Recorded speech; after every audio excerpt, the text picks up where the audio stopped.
Welcome to the Fuel Podcast, where we explore the foundations under extraordinary lives. The Fuel Podcast is sponsored by the Christopher Schwartz team at First Choice Mortgage Advisors. NMLS ID 106583. If you're looking to purchase or refinance your mortgage, make the Christopher Schwartz team at First Choice Mortgage your first choice. And now, here is your host, Chris Schwartz. What's up, everyone? It's your host of Fuel, Chris Schwartz, and we're here today with Coach Nate Bailey. Coach Nate, what's up, man? What's up, man? How you doing? What's going on? I'm good. I'm really good. Yeah, how are you? I'm doing well, man. So everyone, Coach Nate comes to us. He's a speaker, author, coach, and he's the lead trainer for Prosperity Revolution, Man Wealth, and Shield Maiden. Coach Nate has 2 books out. He's got his podcast, which we'll talk about, Championship Leadership. And one of the big things, we want to give Coach Nate a shout out for his service in the Army. So he served our country, and we want to thank you for that, Coach Nate. Yeah, I appreciate it, man. Thank you.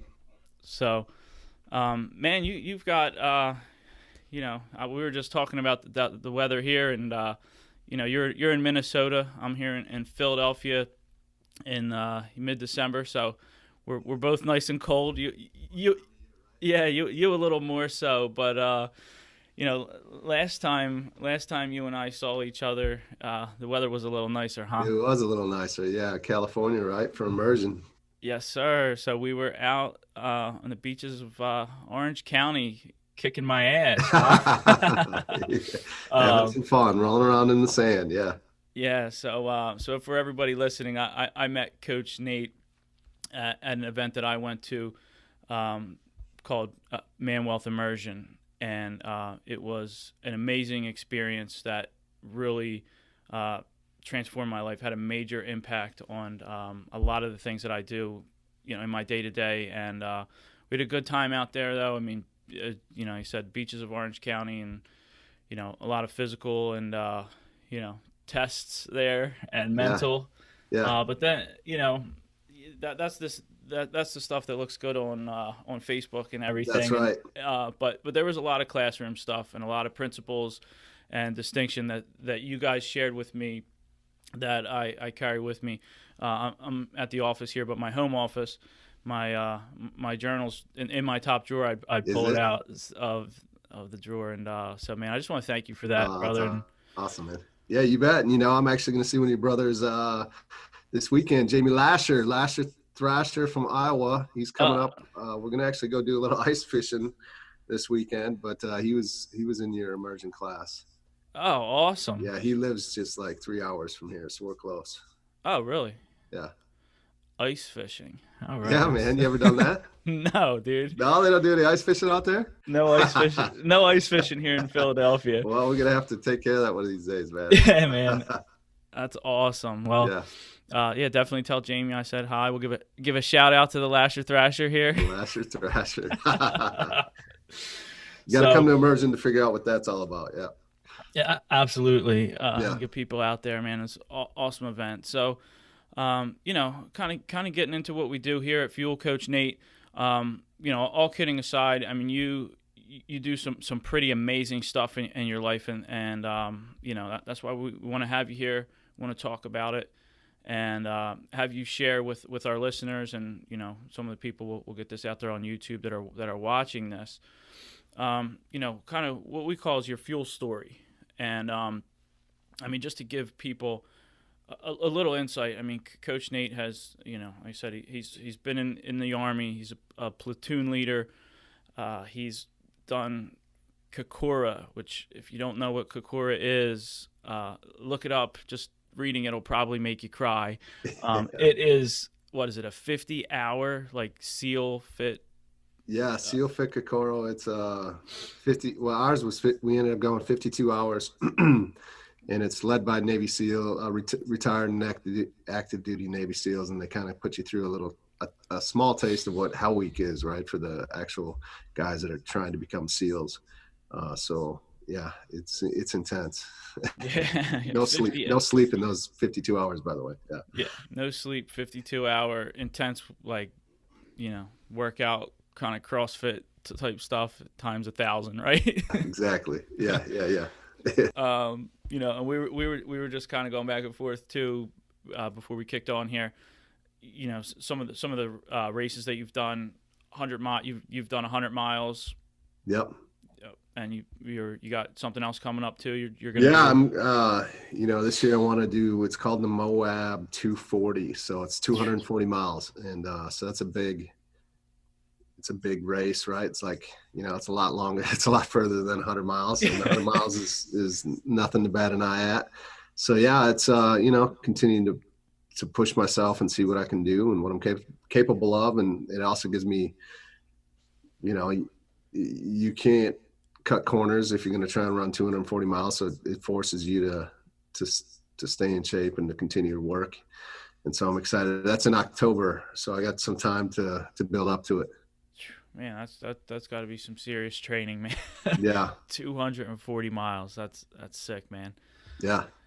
Well, and that's exactly what we're, trying to share with our listeners too. Like, you don't just wake up and decide, hey, I'm going to run 100 miles. I'm going to run 240 in October and lace up your sneakers and get out there. So you share with us, your, not just for the race, but just in general with the things that you've achieved in your life. And, is there anything that fuels you, that's your foundation, that gets you through this stuff, that you could share with us to help inspire some of our listeners here?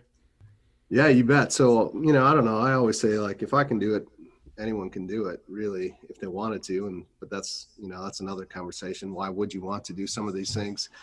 But for me, again, it just forces me to be really disciplined and to, because you can't cut corners if you're trying to run 100 miles or the SEALFIT Kokoro event. It's one of the most extreme endurance events out there. I did an Ironman a long time ago. I'm going to do another one this year. Actually, a buddy of mine, he's doing one and wanted me to do it with him, and it'll be good preparation and training for the 200. It's like an appetizer, right? Yeah, well, yeah, it really is when you're looking at a 240 mile run.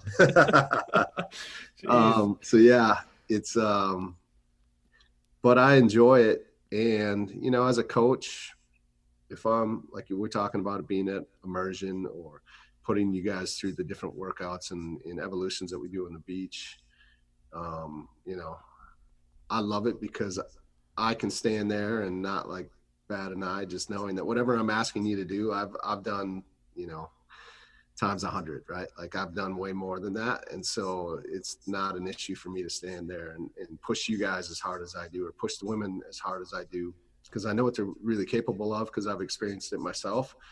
And so I think that's just important to me, to live to this highest standard. It's also important to me. I got 3 little kids. I want to be an example for them and set the example for them of what it's like to set big goals, and then also to do the work required to get it. And then it forces me to be the training, the preparation that it requires. It really does force me to level up in all areas of my life at the same time, because I don't want to, you can imagine, to train for an Ironman or to train for a 240 mile race, it requires a lot of time to do that. And I don't want to ever do that at the expense of my family or at the expense of business, even the coaching clients that we have.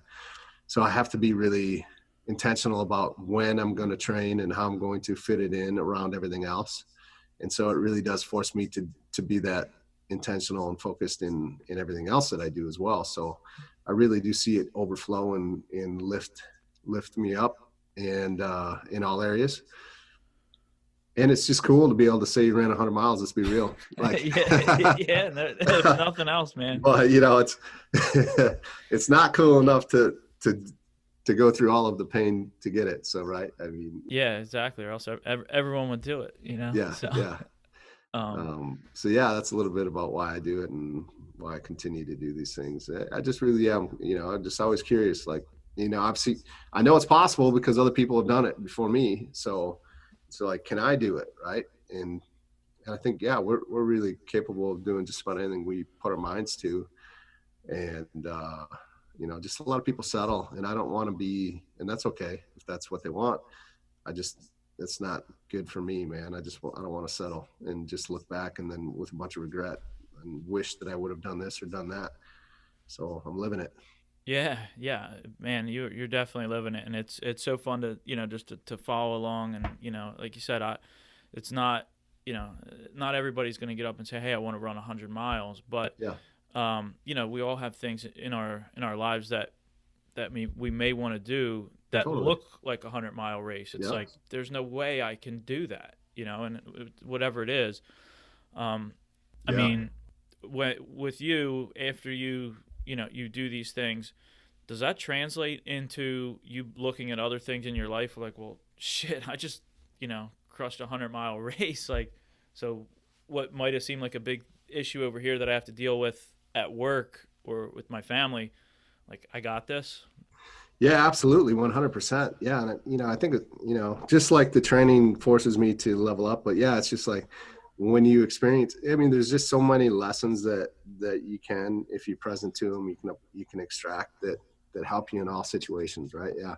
I mean, there's so many things that can happen throughout a 100-mile run that you have to push through and persevere through, so that when you face similar challenges, like you said, in your relationship or in your business, you just like, hey man, I've been here before. I got this. I know we can do this. We can get this done, or we can make it through this time. So yeah, absolutely. 100%. It's huge. And so, you know, physically for me is just a big area that really drives everything else. And for others, it might be a little bit different, right? You know, some people, maybe it's in business or whatever it is, but like you said, you know, it might not be 100 miles for you. Maybe it's like a 5K. It could be like a 100-miler for some people, right? I remember when it was kind of like that for me. I remember when I first started running, and 2-mile run was like, dude, I felt good. Like, oh man, I just ran 2 miles. That's awesome.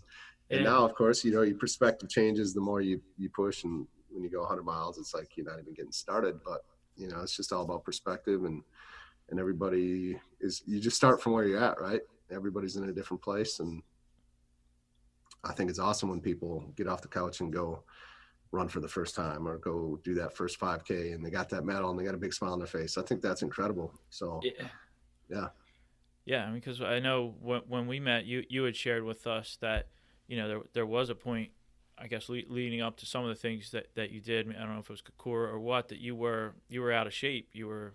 Yeah, Kokora was a big one. Yeah, I was 275 pounds when I signed up, and like I knew no way, you know, I wasn't going to be able to make it through that 52-hour experience, like if I didn't lose some serious weight and do some serious work. And so that was really kind of, you know, I'd done the Ironman probably like 8 years before that, and then kind of let myself go over a period of time. And so that was really the catalyst to me running 100 miles and me, you know, getting ready to run 240. Right. And it all starts with, again, that first mile, and building up to that. You know, I decided when I was going to run the 100 miles, it was in March, and I really I hadn't been doing a lot of running, and it was middle of, you know, we just talked about the weather. It was, you know, March, we're just it's still cold.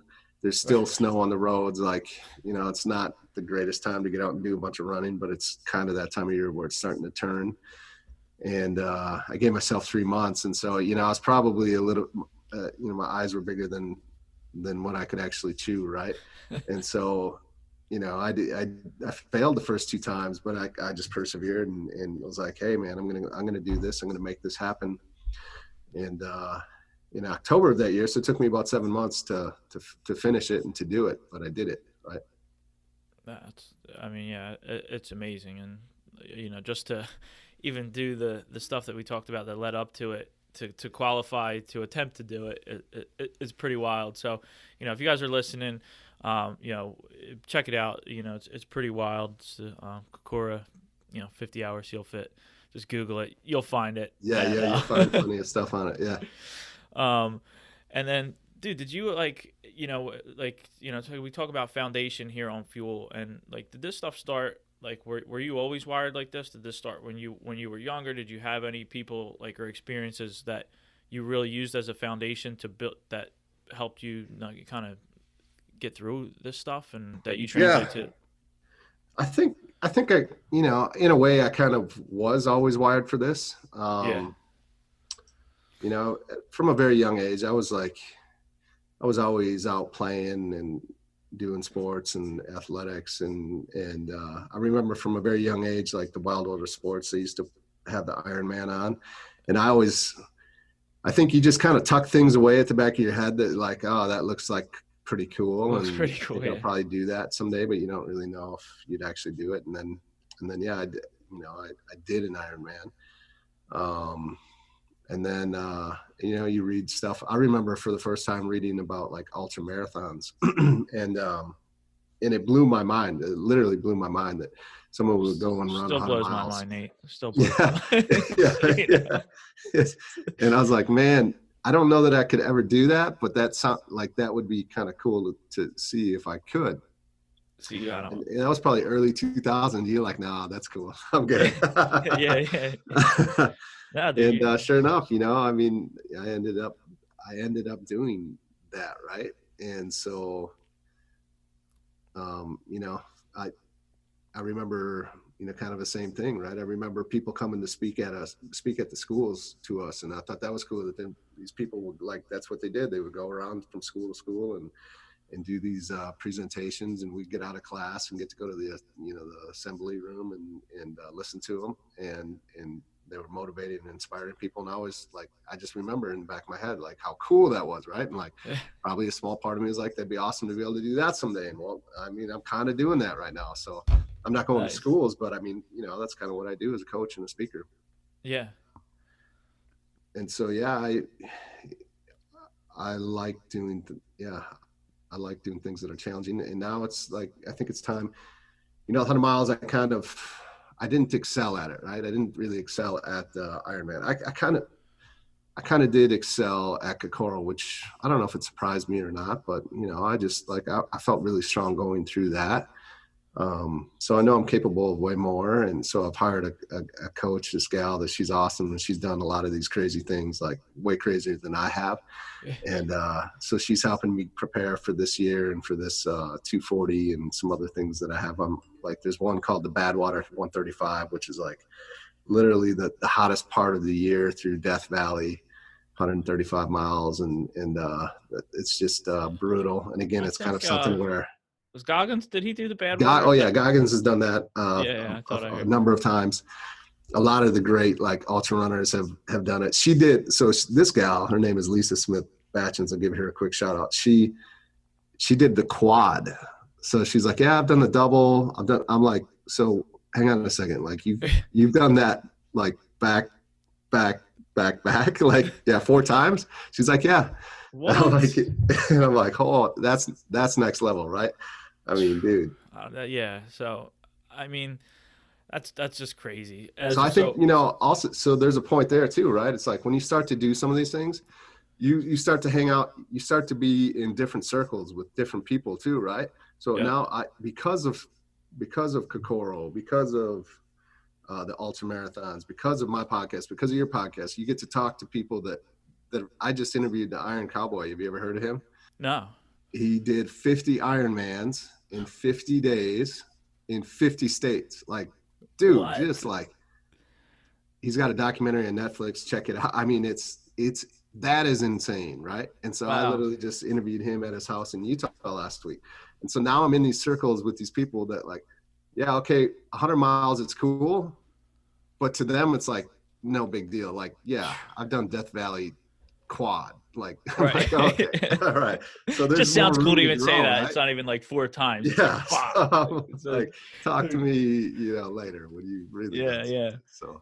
Dude, and that's how, really how Fuel came about, is to be able to share with people hey, you can do so much more. You can tap into that fuel for whatever it is for you. Obviously, Coach Nate, for you, the physical piece of it really, resonates with you, and allows you to push yourself, to levels beyond what what probably you thought you were capable of, and what people on the outside just think is crazy, right?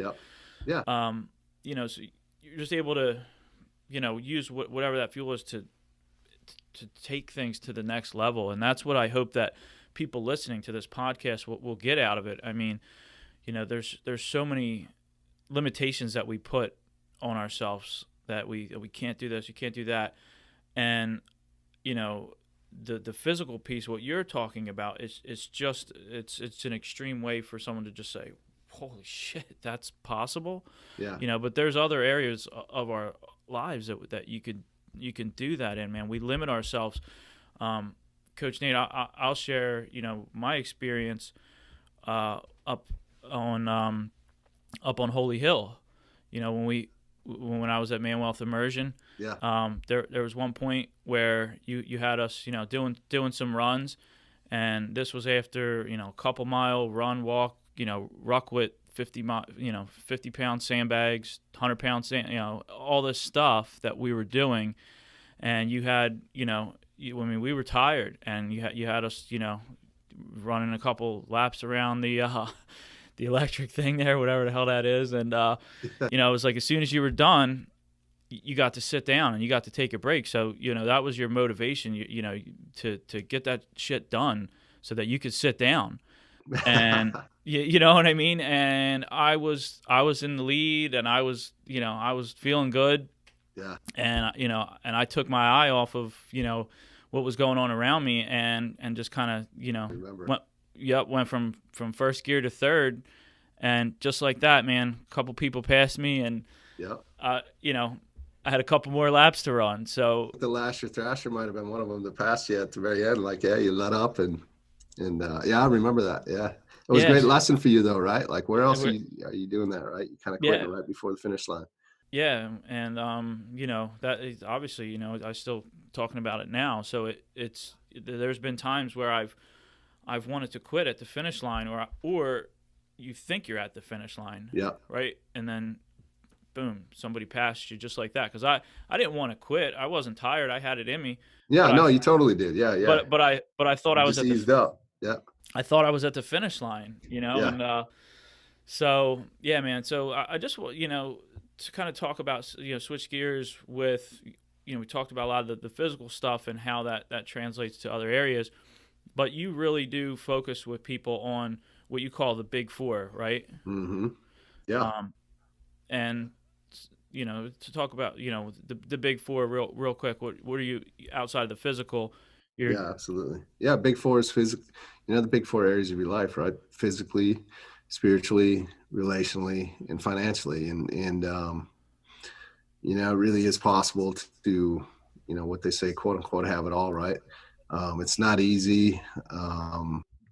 Yeah, Nate, I mean, we were talking about all this physical stuff, and, one of the other things that you work on with people is, like you said in the beginning, it's great it takes a lot of time and energy and effort to put a 100-mile race, under your belt. So that can come, if you're not careful, at the expense of your business, your family, your spirituality.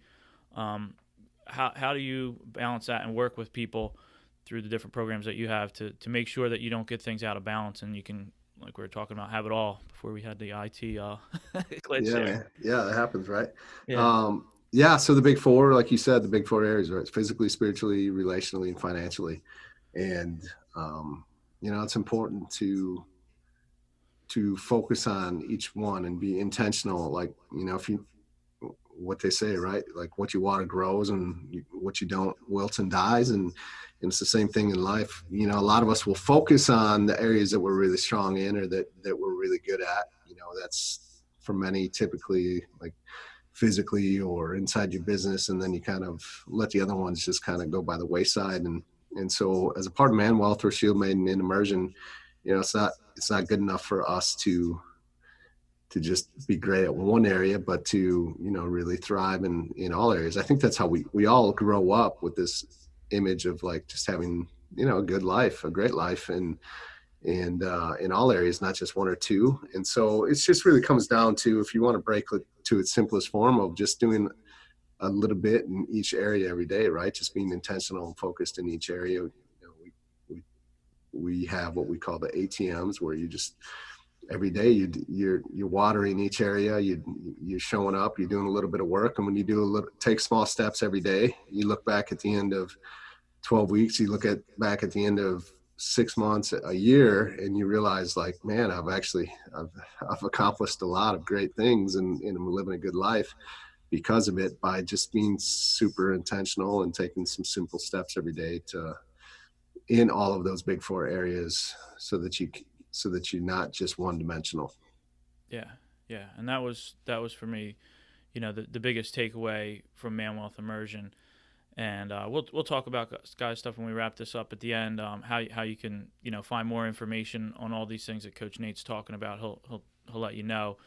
But Man Wealth Immersion for me, you know, I went out there with one objective, and, you know, said, hey, you know what, I need to get my business to this level. I want to level up my business.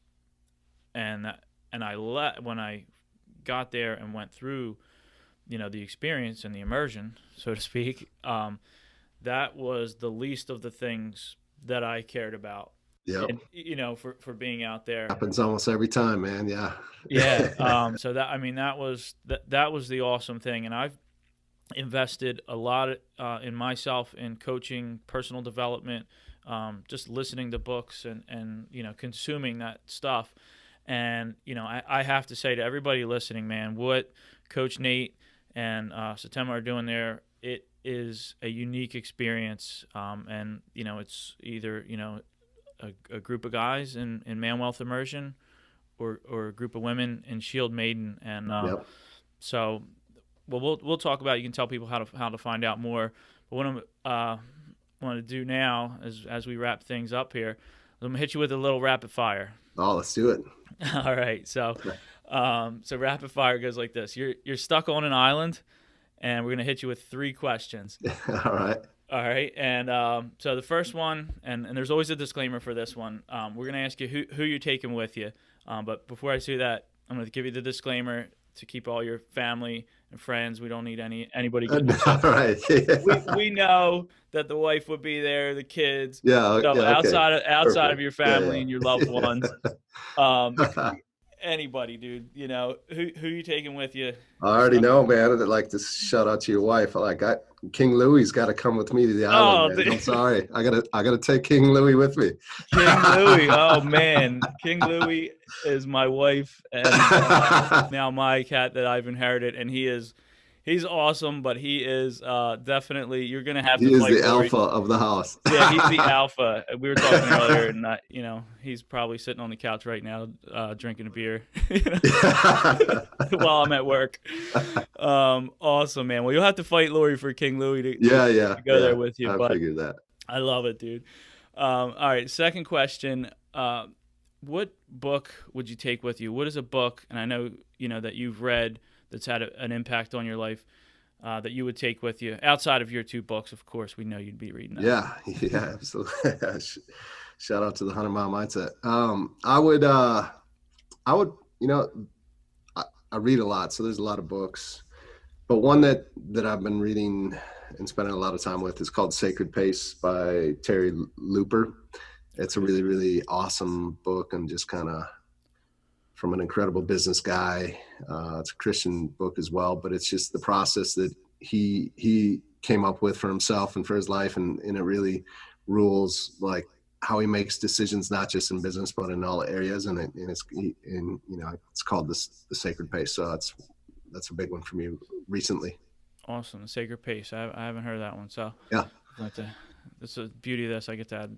Right. Yeah, check it out. It's good. You got a library of books to check out. Cool. All right, and last one's another fun one. You got one food. What are you taking with you? It could be anything. Oh man. Well, I mean, I don't know. Can I cook? You can cook. It can already be made. It can be junk food. Right. I'm a big steak. Like I enjoy a good ribeye. So probably that. Like that's kind of on the top of my food chain. Yeah. All right, so we got a big ribeye out there. Yeah, you better be able to cook, man. You're stuck on an island. You better. Yeah, I know, right? Yeah. So, cool, man. All right, well, with that, we're going to wrap things up. Coach Nate, I want to thank you so much for taking the time to be here with us on Fuel. And, we talked about a lot of good stuff that you're involved in, that you're doing now. You got the podcast, you got the, the Immersion, the Shield Maiden, all these things. How do we find out more about you, and how do we find these things? Yeah, you bet. So I really have almost all that info on my website, NateBaileySpeaks.com. We got info on the Immersions, info on, my podcast. You could also, I'd love to give a free copy of my book to your listeners. They could just go to 100milemindset.com and you get I'm giving away the free audiobook. You just put your email in and it doesn't cost anything. You just get the download automatically. Awesome, man. See that? It pays to be a listener of Fuel. That's right. Check that out, guys. Download Coach Nate's book. It's on us here at Fuel, and compliments of Coach Nate at Championship Mindset.